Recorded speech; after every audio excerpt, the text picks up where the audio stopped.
One of them has to do with sort of laying out the mechanisms for good company stakeholder relationships. What is it that works? Where with much more specificity than we've ever had in the past, where and how can these relationships work better?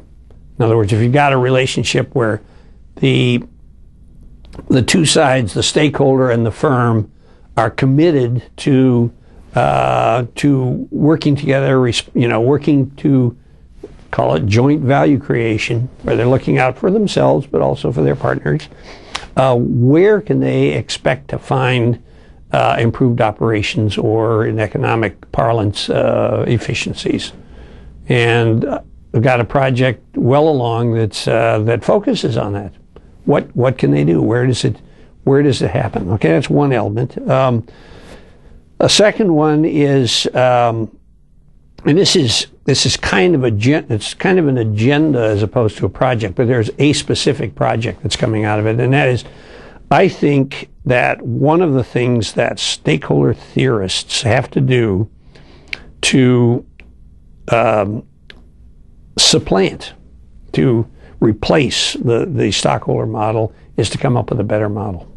In other words, the sort of stockholder theory of the firm has to be replaced with something that's better. In the decades since we've been talking about social responsibility and stakeholder theory, a lot of companies have gone the other way. They've become more stockholder oriented, and it has to do with sort of the simultaneous rise of agency theory and so forth. A better objective function for the firm is going to be needed, and it's going to have to, it can't just be normatively better. It's got to be simultaneously normatively better and economically better. In other words, you got to show that you can do both. You can serve two masters here.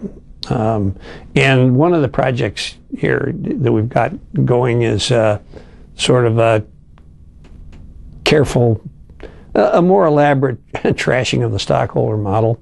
One that sort of gets to the heart of what stockholder theory is all about. Sort of utilitarian based, and then coming up with a better way to do it. And that's a work in progress, but a work sort of pretty well underway. And the third project is a simulation model, a computer simulation of how cooperation can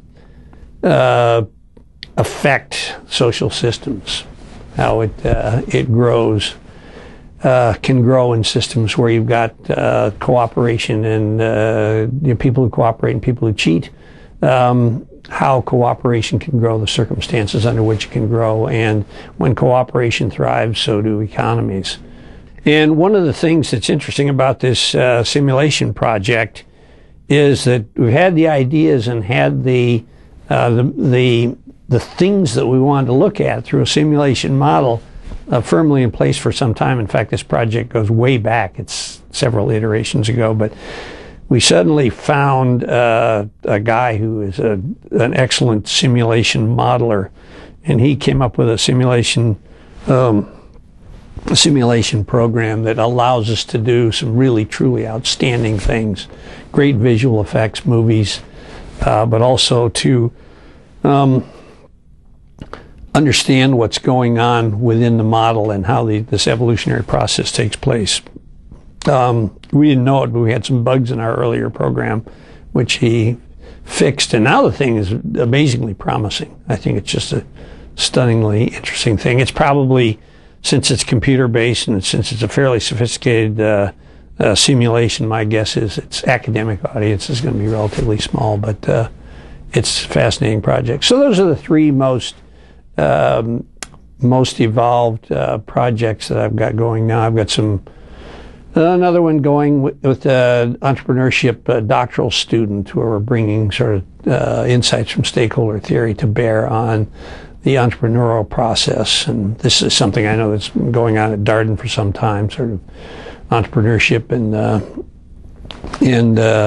ethics and so forth. But we've got a few ideas that we're going to try out.